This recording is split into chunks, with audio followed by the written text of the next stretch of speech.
et in odorem suavitatis acceptus, supernis luminaribus misceatur. I would like to share with you this wonderful book. It's called The Vegan Bible. And this book was written by Norval Joseph Husky. He says, The Vegan Proclamation. I believe and know in my heart that our Creator is a vegan God, whom is the only true God. I believe and know in my heart that Jesus Christ, a Son of God, is vegan. I believe and know in my heart that no one can serve God without first being vegan. With the unlimited love veganism promotes, no one can come to God without unlimited love in one's heart, soul, and mind. I now proclaim this to be eternally, morally, spiritually, and scientifically true. This is the vegan's holy proclamation. Norval Joseph Husky in the 21st century. Whether or not you believe in the Lord, whether or not you believe in Jesus Christ, that a vegan has taken the closest step you can get to going through the gates of heaven. And a vegan is more likely to get into heaven than anyone who eats meat.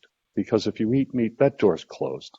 I can assure you from everything I've read and everything that I've witnessed, that the door to heaven, whether you believe or not, is open to vegans.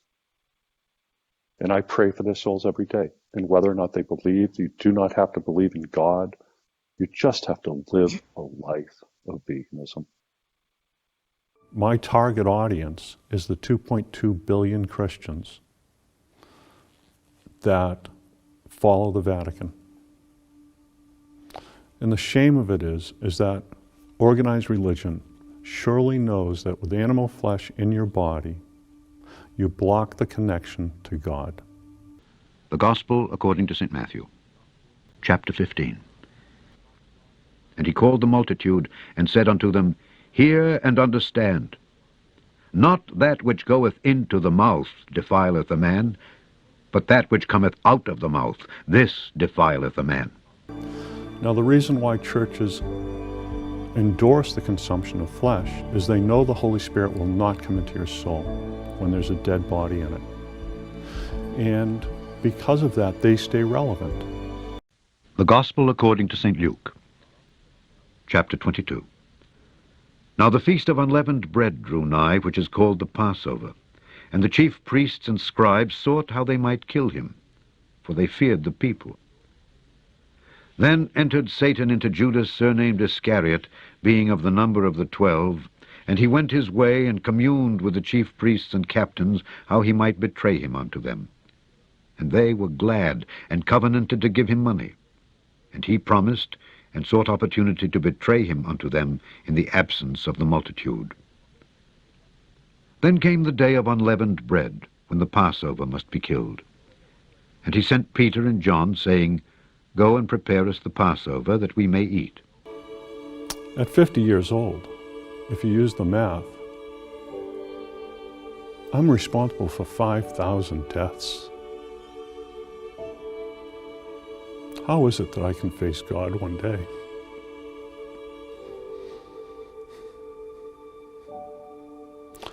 No apology can get there. So I decided to give everything to the church, live on minimal things, just food,